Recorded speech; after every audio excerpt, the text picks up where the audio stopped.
Experience എന്നുള്ളത് പലപ്പോഴും വലിയൊരു ചലഞ്ചാണ്. അപ്പം ചില ആളുകൾ വളരെ അഭിമാനത്തോടു കൂടെ പറയാറുണ്ട്, എനിക്ക് 15 വർഷത്തെ എക്സ്പീരിയൻസ് ഉണ്ട് എന്ന്.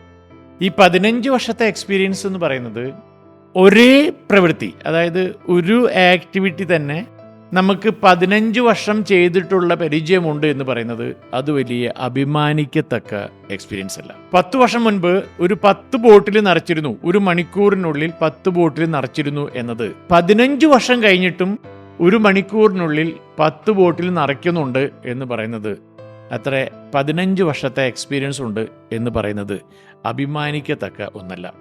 ഈ 15 വർഷം കൊണ്ട് നമുക്കൊരു 15 ബോട്ടിലേക്ക് ആക്കാൻ പറ്റിയിട്ടുണ്ടെങ്കിൽ, അതായത് കാലത്തിനനുസരിച്ച് നമ്മൾ അപ്ഗ്രേഡ് ചെയ്തിട്ട് അതൊരു 15 ബോട്ടിലേക്ക് എത്തി കുറച്ചുകൂടെ സ്കിൽ എൻഹാൻസ് ചെയ്ത് ഏറ്റവും നല്ല രീതിയിൽ മീൻസ് ഫില്ല് ചെയ്യാനുള്ളൊരു കാപ്പബിലിറ്റി എടുത്ത് 15 ബോട്ടിൽ നിറയ്ക്കാൻ കഴിയുന്നുണ്ടെങ്കിൽ അതിനാണ് അപ്ഗ്രേഡഡ് ആയിട്ടുള്ള ഒരു 15 വർഷത്തെ എക്സ്പീരിയൻസ് ഉണ്ട് എന്ന് പറയുന്നത്. അതല്ലാതെ ഒരേ പ്രവൃത്തിയുടെ ഡ്യൂപ്ലിക്കേറ്റ് കുറേ കാലം ചെയ്തത് വളരെ അഭിമാനിക്കത്തക്ക ഒരു എക്സ്പീരിയൻസ് ആയിട്ട് കാണണ്ട.